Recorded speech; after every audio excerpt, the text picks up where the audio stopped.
Good evening, doctor. Sales manager from shipping company. Is the hell and paradise are there? How as a common person I believe. I don't believe in any religion. Well, ask the question that, how do I know there's hell and heaven? How will a common man believe? I don't believe in a religion. Brother, what is the definition of religion?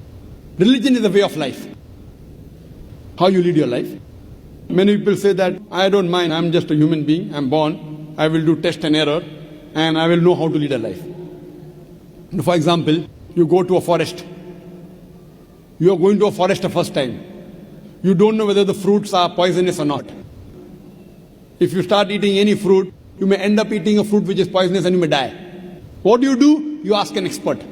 Right or wrong? When you get sick, who do you go to, brother? When you are sick, who do you go to? Why? The doctor is an expert in treating sickness, correct? You can't say, I am a human being, I will treat myself. No. That's what the Quran says in Surah Nahl. The Quran says in Surah Nahl chapter 16 verse 43 and Surah Anbiya chapter 21 verse number 7, Fas'alu ahal zikri in kuntum la ta'lamun. If you don't know, ask the person who is expert. Similarly, to lead a life, we have to ask the expert. Now, who is the expert? Who is the expert? The person who created us. Who created us? It's Almighty God.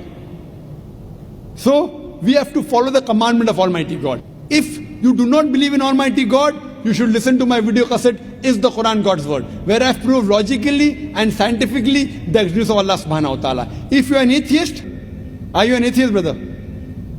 Are you an atheist? Pardon me? Are you an atheist? No. Not an atheist. So what do you? Do you believe in God? Actually, I believe in the power. But Fine. That means you believe in God. You I want to believe- call it power, you want to call it supernatural, you believe in God. it's like I believe something. but Something. You that don't is- know the name. That name is God. You may call it power, you may call it anything. If you don't believe in God, then you listen to my video cassette, Is the Quran God's Word? If you don't know who that power is, yet you listen to my cassette, Is the Quran God's Word? Where I have proven scientifically, undoubtedly, existence of Allah subhanahu wa ta'ala, and the Quran is the word of Almighty God. Now coming to your question. If you say about power, that means you believe in a religion. Because religion by definition, according to Oxford Dictionary, religion means a belief in a supernatural controlling power. Power word is there. That means you believe in a religion.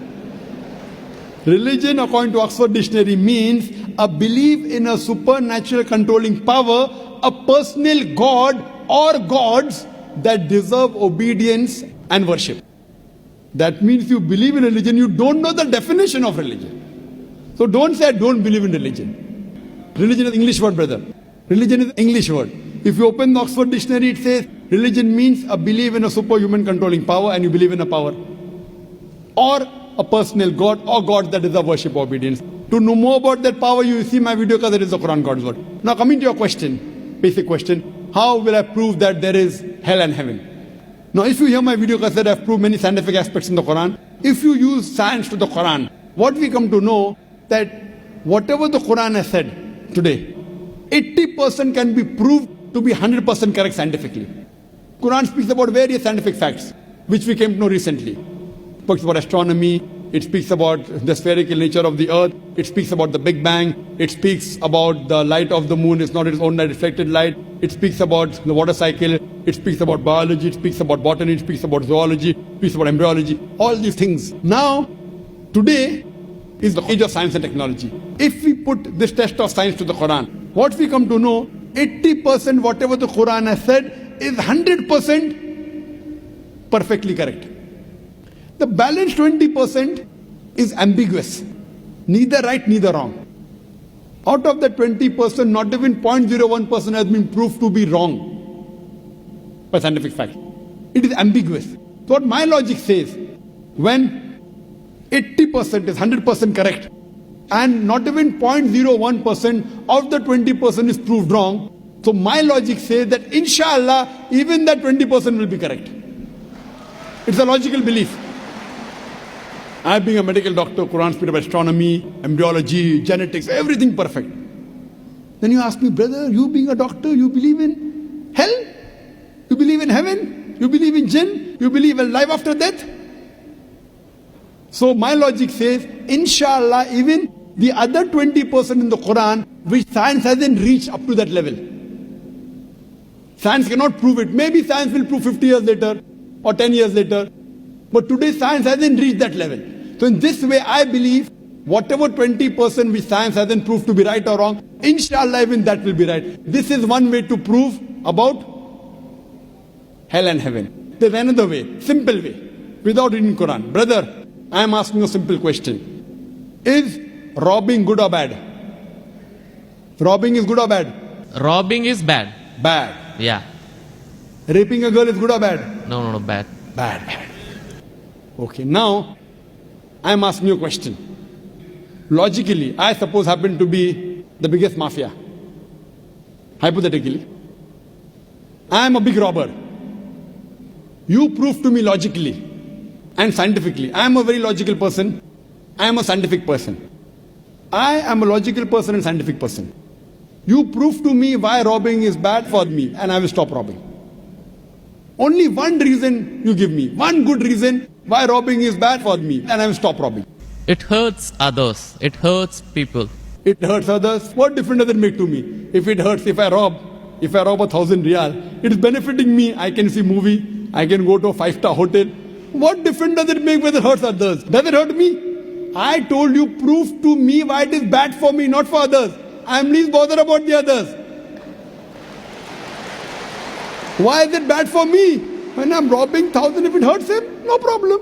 What difference does it make to me? If it hurts somebody else, does it make a difference to me? I can enjoy, I can see movie. I can eat chicken biryani. I asked you, give me one logical reason why it is bad for me, not why it is bad for others. I am a big mafia. I am powerful. I am a scientific person, logical person. Prove to me one good reason, logical, why robbing is bad. I will stop robbing. Come on. Another try, brother. Another try. One more try. Why it is bad? No answer. No answer. Try. There are 20, 30 reasons, 100 reasons you can give. Actually, as you said, the religion means the way of life. Not religion. Why robbing is bad? Tell me. Don't go to religion. No. I'm coming to the point. No, not point. First tell me why robbing is bad. We'll come back to your point afterwards. I'll come to your point afterwards. When that is the way of life. Not way of life. Tell me why robbing is bad according to you. Why it is bad for me, I will stop robbing. Up to me, it hurts others. So, but what difference does it make to me when it hurts others? Does it hurt me? Of course, why it is bad for me, not why it is bad for others. Once we come to the society, we have to face them. Okay, once we come to society, you have to face them. I'm facing them. What's what? Why it is bad for me? The society won't respect us. What difference does it make whether respect or not? I can eat chicken biryani. I can go and see a movie. I can go to a 5-star hotel. What difference does it make to me if society respects or not? Imagine someone respects society. The poor person doesn't have food to eat. He'll be happy? No. You require food to eat or not? You require food to survive? Only society respecting. The person is starving to death. In India, thousands of people are starving to death. What difference does it make? I must give me one good reason why robbing is bad. I stop robbing. Why it is bad for me? Can anyone else help him out? Why robbing is bad? Why robbing is bad?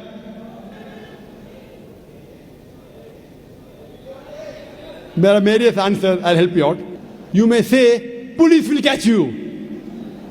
Good logical reason. Police will come and catch you. Correct, right or wrong?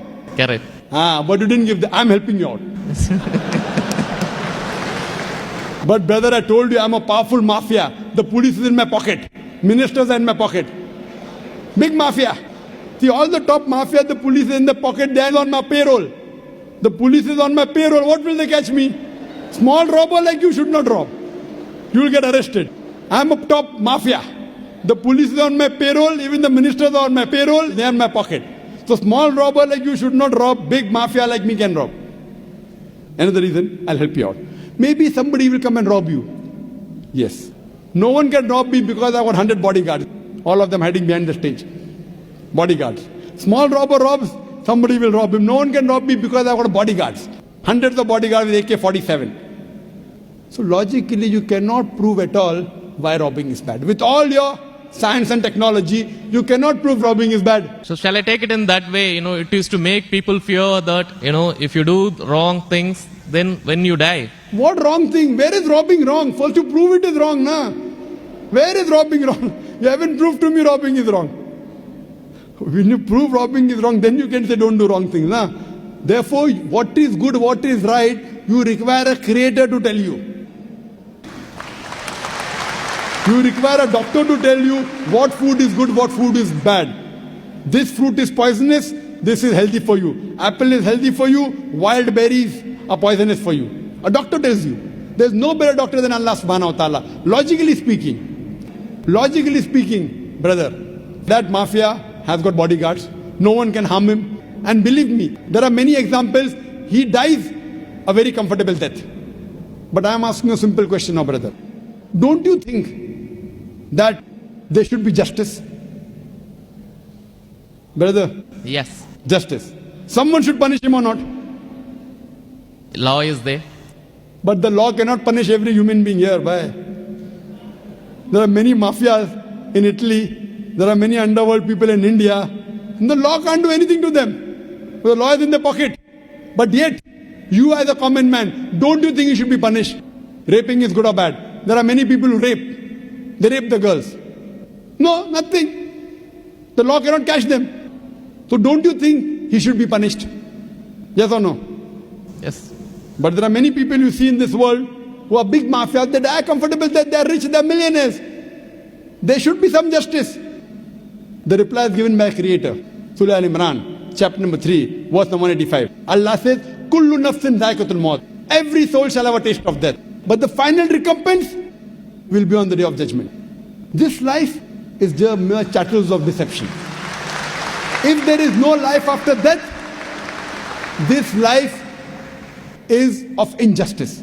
What we say that the total justice would be on the day of judgment. Our Creator Almighty God will give justice. I tell the person, fine, you may be a big robber. For example, you are that mafia, now I am a Muslim. No one can harm you. Police is in your pocket. Then I ask you, justice is required? Yes. If someone robs you, no one can rob you, agree. But don't you feel there should be justice? There are many robbers, there are many evils, there are many criminals who go scot-free. Unless there is life after death. You cannot prove robbing is bad. You cannot prove raping is bad. Unless there is life after death, no humanity, no book on humanity, no Mother Teresa, no Mahatma Gandhi can prove robbing is bad without the concept of life after death. Because I am asking you a question. Hitler, history tells us Hitler incinerated 6 million Jews. How many Jews? 6 million. 6 million. Suppose the law catches Hitler. What punishment can you give Hitler so that you can compensate for? He has burnt 6 million Jews alive. Can you give him any punishment? Brother.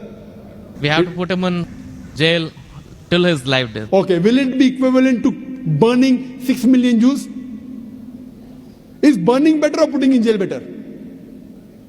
It's burning is, of course. So maximum you can do is burn him alive. But that will be equal to 1 out of 6 million. What about the remaining 5,999,999 people? What about that? What justice is your Lord going to do? But the Quran says in Surah Nisa, chapter number 4, verse number 56, as to those who reject our signs, we shall cast them in the hellfire, and as often as the skins are roasted, we shall give them fresh skin so that they shall feel the pain. If Hitler killed 6 million Jews, Allah says He can put him into hellfire and give him fresh skin again. 6 million times Allah can burn him. Not here, in the hereafter, in the hell. So only way I can prevent Hitler from killing 6 million Jews is tell him that here you kill 6 million Jews, Allah will burn you 12 million times in the hereafter. You can't give him that thing here. What you realize, without the concept of hell and heaven, you cannot prove robbing is bad. You cannot prove raping is bad. That's the reason our Creator Almighty God, who has created the human beings, He tells us what is good, what is bad for us. And He tells us the rules and regulations. This is called as religion. So first you have to find out which book is the authentic book which has been revealed by this Almighty God. And when you do research, you will come to it, that is the Quran. All the scriptures speak about Almighty God, and all the scriptures they point out to the last and final revelation, the Quran, and last and final messenger, Prophet Muhammad, peace be upon him. Hope that answers the question. Thanks. الله